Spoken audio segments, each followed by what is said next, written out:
This episode of the Police One podcast is sponsored by Officer Store. Learn more about getting the gear you need at prices you can afford by visiting officerstore.com.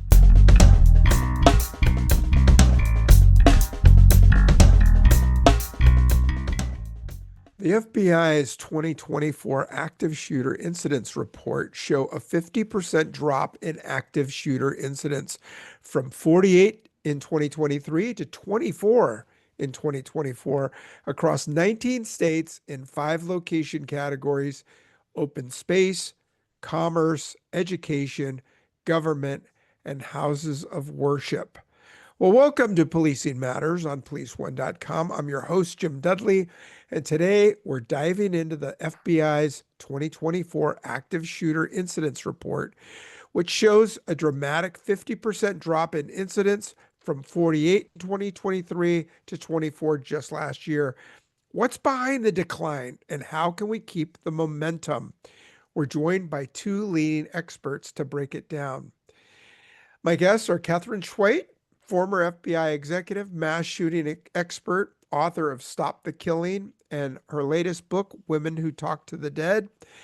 She's also the co-host of the Stop the Killing podcast, and her FBI background and focus on prevention make her ideal for discussing law enforcement strategies, legislation, and patterns. And after the break, you're also going to hear from Dr. Peter Langman, psychologist, school shooting expert, author of 3 books on the subject, and affiliated with ZeroEyes, the AI-based firearm detection technology, who we've had on the show before as well. Dr. Langman's expertise suits questions on psychological patterns, school-specific trends, and the technology role. Well, mass shootings remain a devastating threat, but these lower numbers offer hope. We'll explore law enforcement's role, new technology, and which patterns we need to watch. Well, Katherine, you're a returning guest, your 3rd time by my count on the show, former FBI executive, renowned expert on mass shootings. You're everywhere. I'm seeing you on every form of media. Welcome back. Thank you. I can hardly keep track of my schedule. I need, in case anybody wants to be my assistant, come on over. I just lost my assistant. It's very crazy. It's busy. Yeah. Well, I mean, unfortunately, you're busy because of the climate and Right. and these incidents. You've tracked mass shootings for a year with the FBI and beyond. The 2024 report shows active shooter incidents cut in half from 48 to 24. Is this a mirage? Is it going to stick? What are we doing well? What was your immediate reaction to the drop? And does it align with the trends that you've seen? I had heard the numbers were going to be low, so I was encouraged that they indeed were. So that was very good.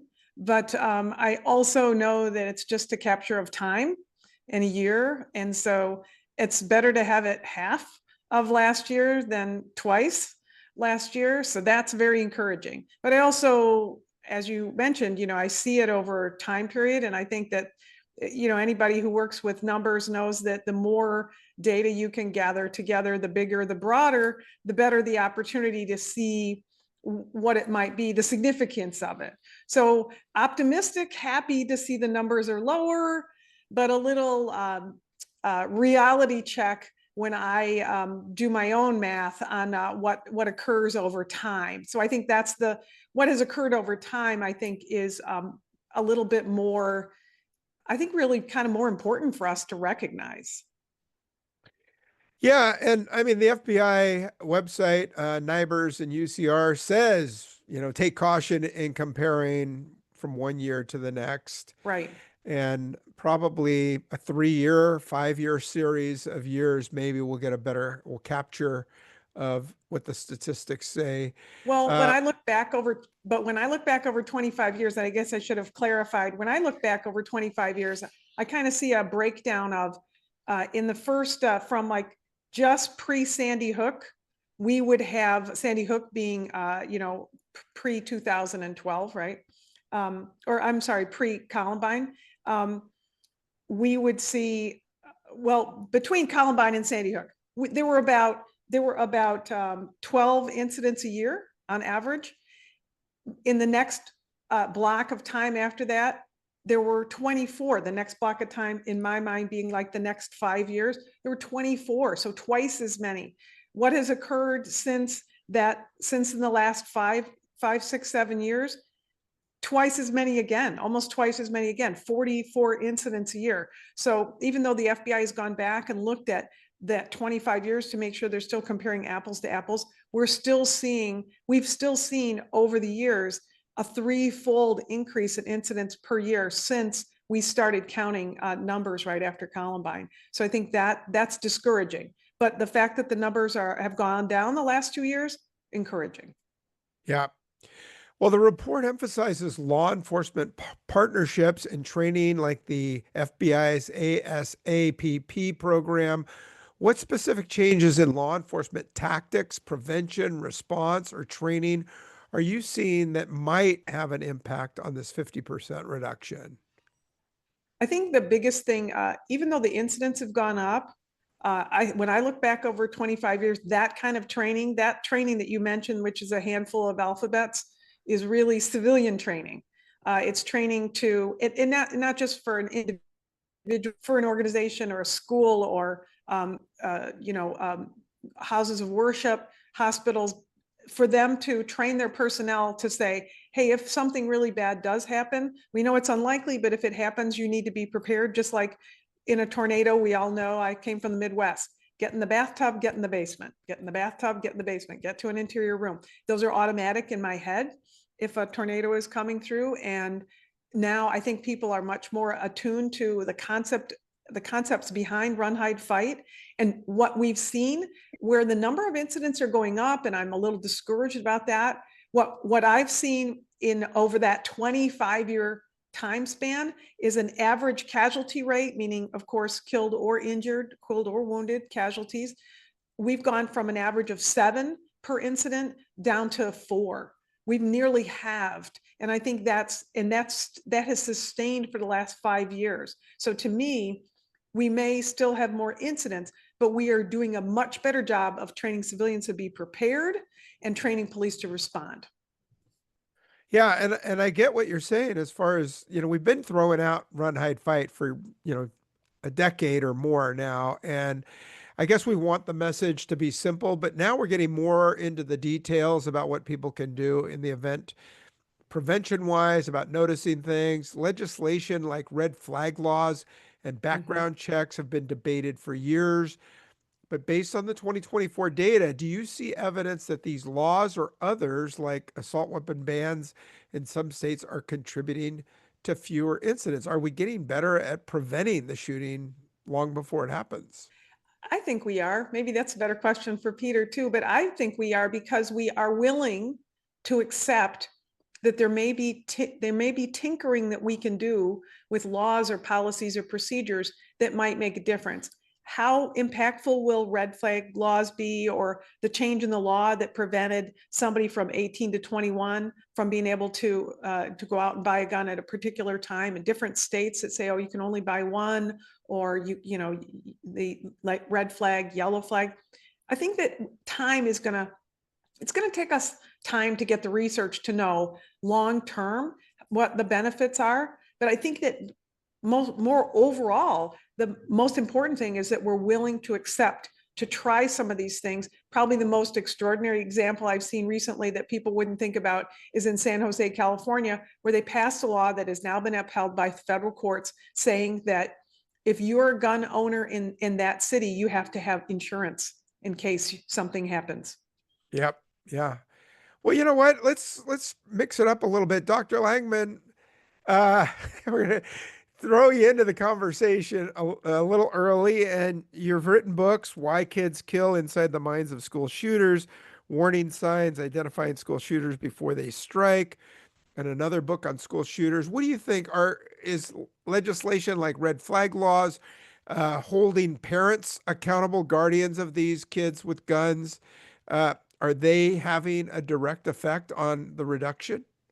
It's possible that they are, but that's a bit outside my domain. What I think about in terms of what might be a factor in improving our ability to prevent these attacks is more and more states are now mandating that all schools have a threat assessment team. When Columbine happened, school threat assessment really did not exist. And it's taken many years, and still a lot of states do not require that schools have a system in place. But over time, as these incidents keep happening, more and more states are deciding, yes, we're going to mandate every school have a threat assessment team up and running so that they know how to investigate safety concerns that are brought to their attention. Okay.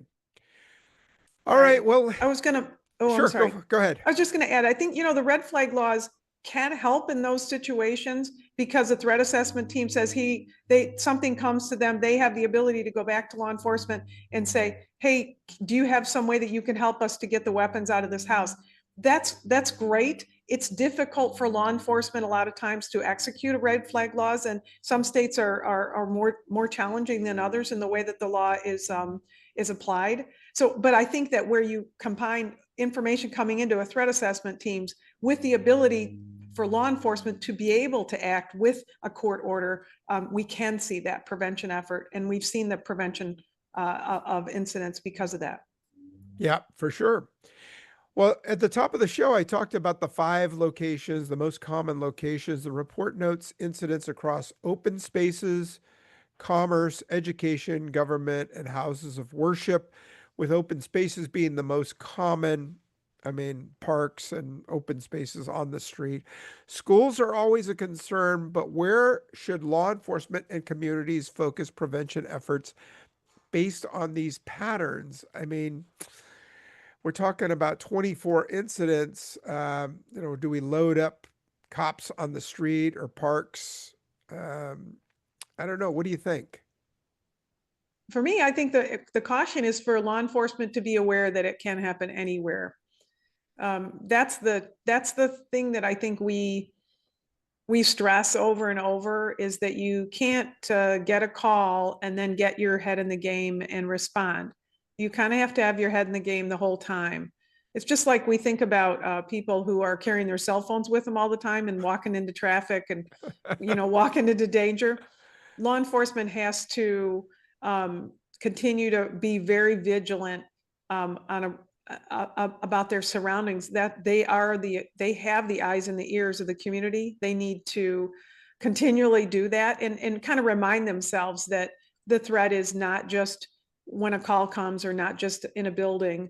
And I think that's, it's not that law enforcement doesn't know that. I think it's just that law enforcement has to, in general, has to continually remind themselves of that to keep themselves fresh and alert. Yeah, and Dr. Langman, with schools always being on the list, are we doing enough there? Is school resource officer programs the key? Are we doing a better job educating our teachers and administrators on when to spot behaviors and report them? I got to give you a quick. When I was the captain at a station, my school resource officer came in with a box of knives and replica guns.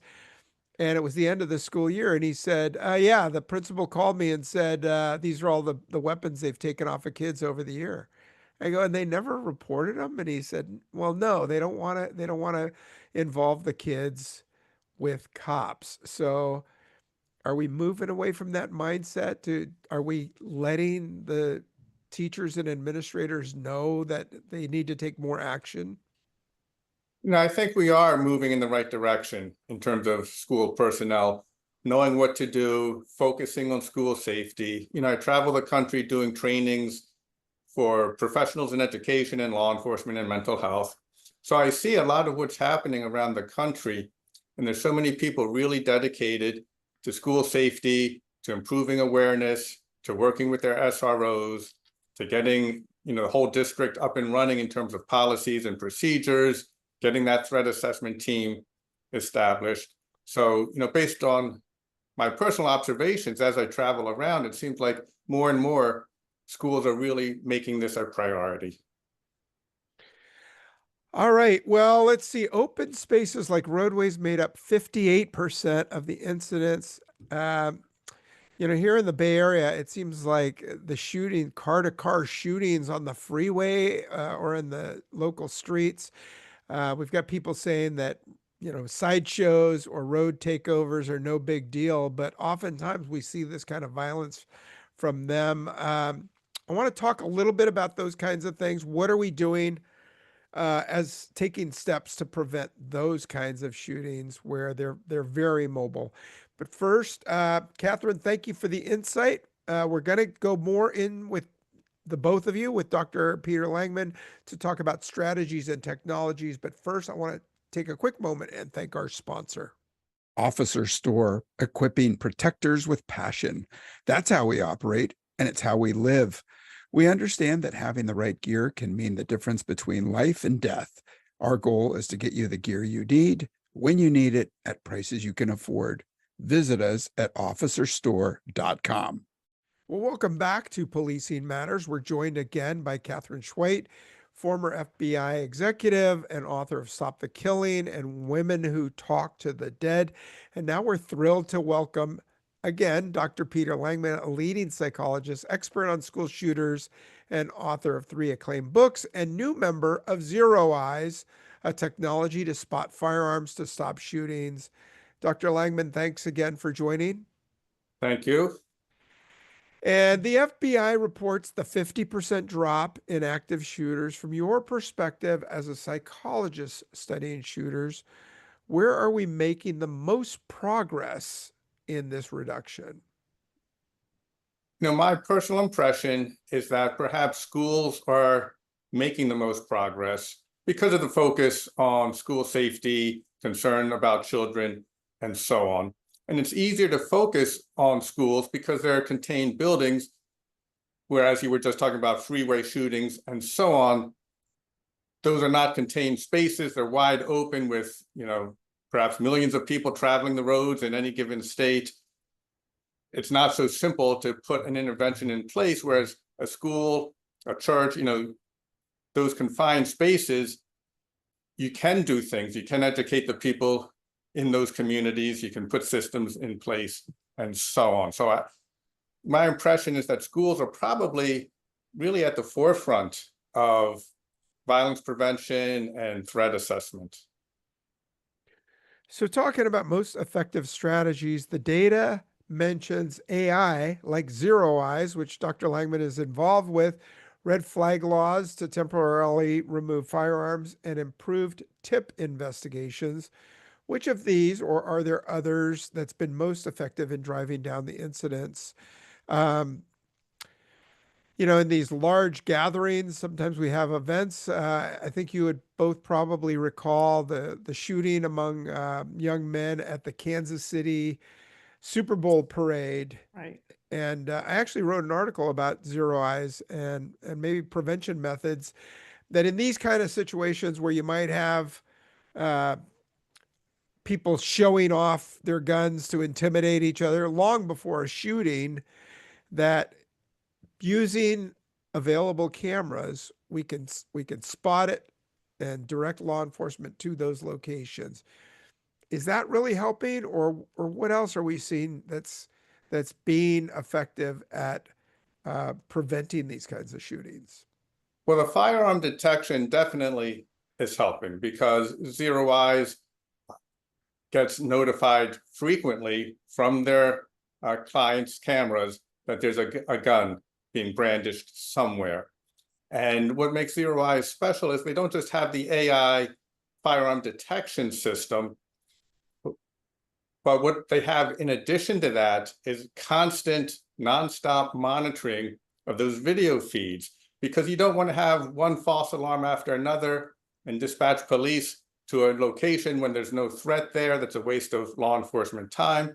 And you don't want to panic everyone in a school just because someone shows up with an umbrella or a baseball bat that got detected as a firearm. So what ZeroEyes has is that human involvement.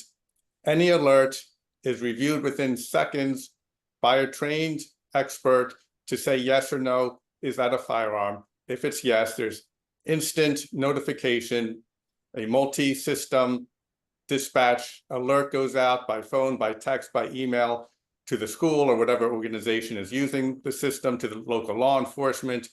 All of that happens within seconds. So you really minimize the false alarm. and you get people on the scene as quickly as possible.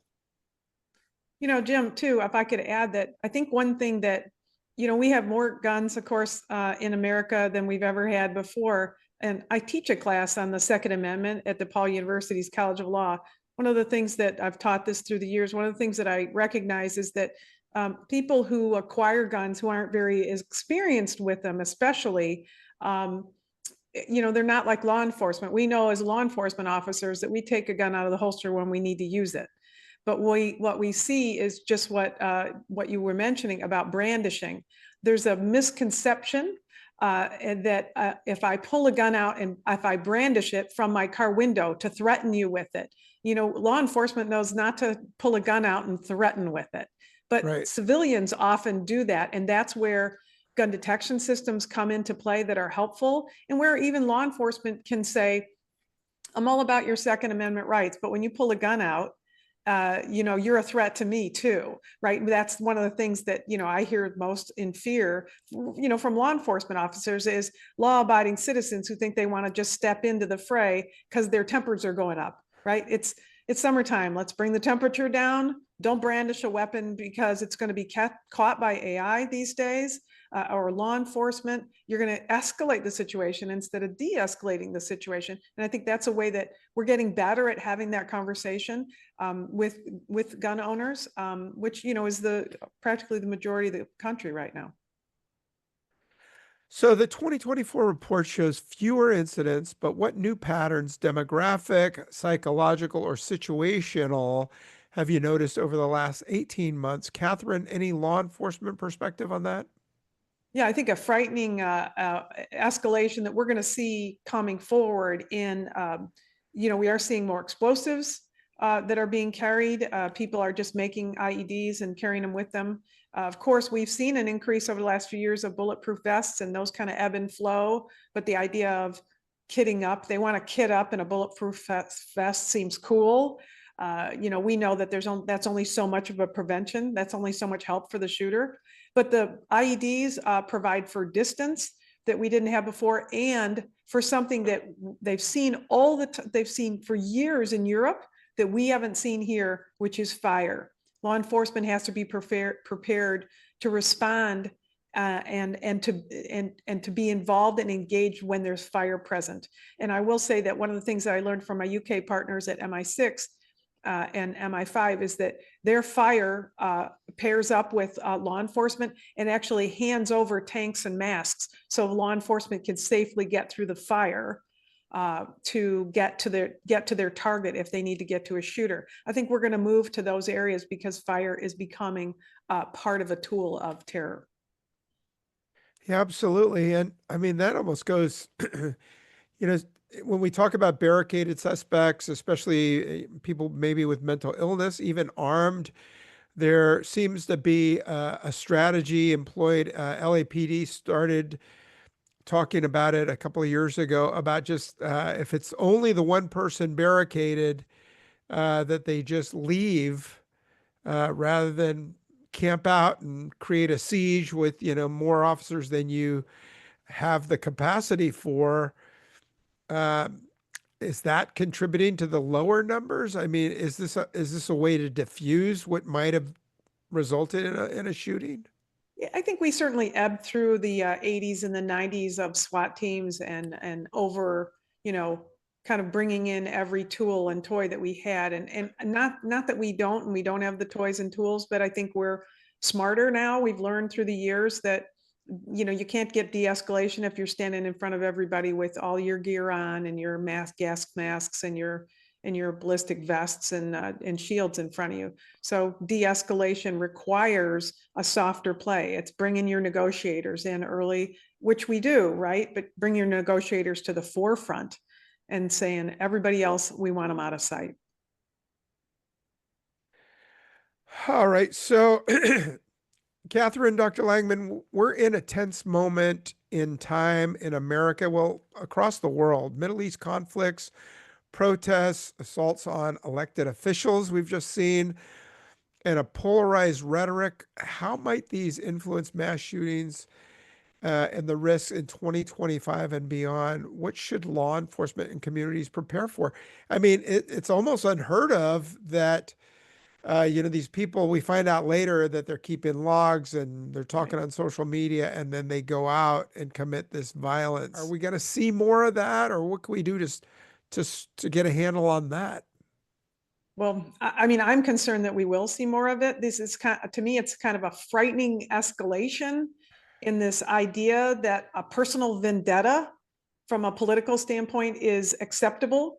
When the shooting occurred on the New York street, an assassination occurred, there's been a huge groundswell of people who support that individual because of their political position against healthcare companies. When we agree as a population that political assassinations are okay, that is a frightening escalation and sad escalation of what we accept in this country. Everybody should be opposing those.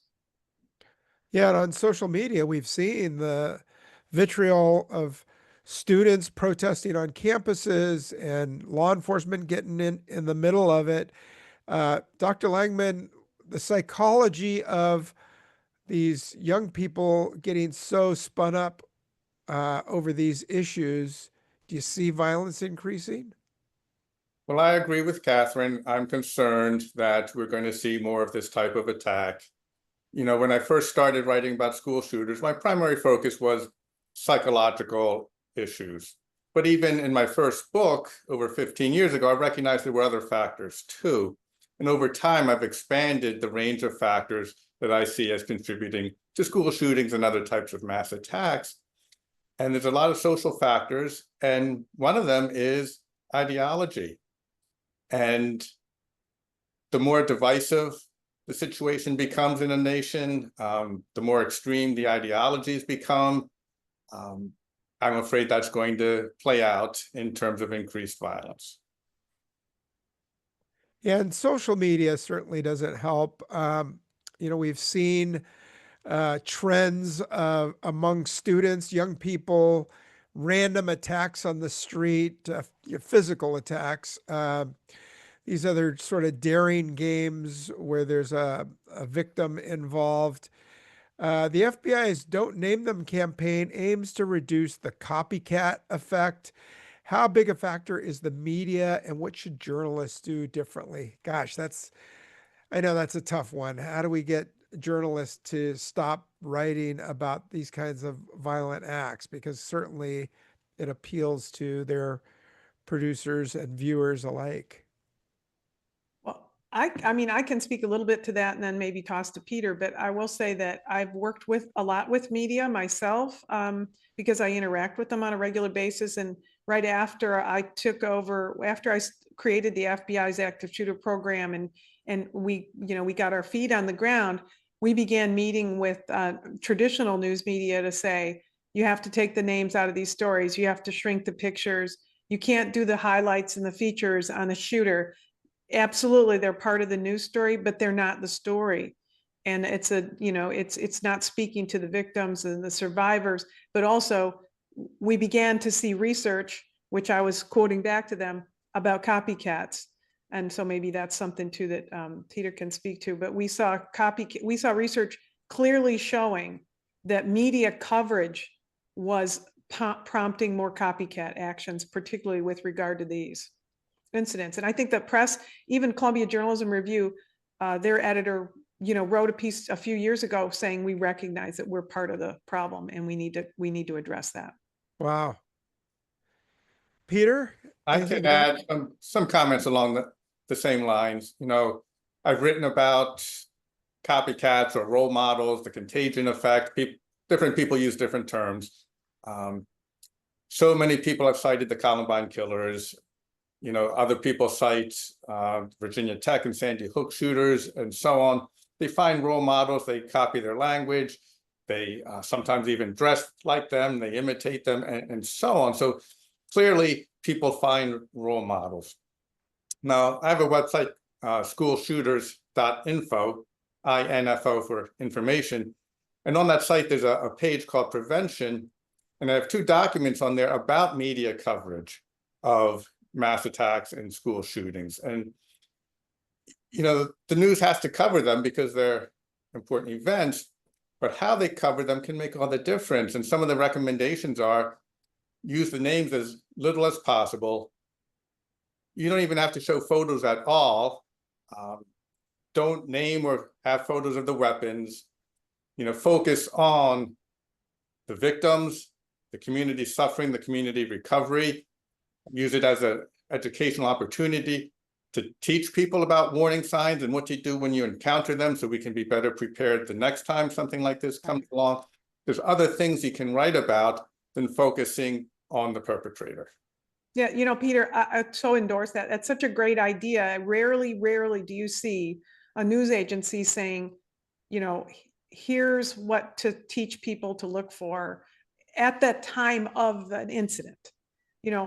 Weave it into the incident. I try to drop it in when I do interviews, look for these things, do these things, but that's just not covered as much because it's just not as sexy. I get it. Yeah, not just what to report, but who to report it to. People might not even know. Who should I call? Do I call the school? Should I call local law enforcement? Is this something I could call the local field office of the FBI or Secret Service for? People might not know that those field offices can play a vital role in threat assessment, investigation, and intervention. People need to be instructed about that. Completely agree. Yeah. Well, I want to be respectful of your time. So grateful to have Katherine Schweit, former FBI executive, founder of the Active Shooter Program with the FBI, author of Stop the Killing and Women Who Talk to the Dead, and co-host of the Stop the Killing podcast, and Dr. Peter Langman, psychologist, author, and ZeroEyes team member. Your insights are invaluable. I appreciate your time on this. And thanks for spending time with us. Well, thank you for the opportunity. Happy to be here. Thanks for sharing the information. I think it's just really important to piece the information out so that people can soak it in. And your audience is such an important audience. Yeah. And I mean, 50% drop, that is something that we can really hold on to, at least for now. And then let's see what happens next year. And hopefully it's a downtrend, and hopefully some of the things we're doing. I mean, I know we're making a big impact on the opioid and the synthetic opioid inroad into the US. And I think it's because of the efforts. So I just don't want us to get complacent and figure we won and move on to the next big thing. So Yeah, you are both such huge advocates, and you provide so much information, not only to law enforcement, but to the general public. And you both just talked about your impact and your relationships with the media. I totally appreciate that. Thanks for having me. All right. To our listeners, check out the FBI's 2024 Active Shooter Report at fbi.gov. Survive and explore resources like ZeroEyes. And if you see concerning behavior, report it at tips.fbi.gov. And stay safe. And thanks for listening. Appreciate you checking in on us. If you have something for us, drop me a line at policingmatters@policeone.com. And love to hear from you, and I will return your email. All right, take good care. Talk to you soon.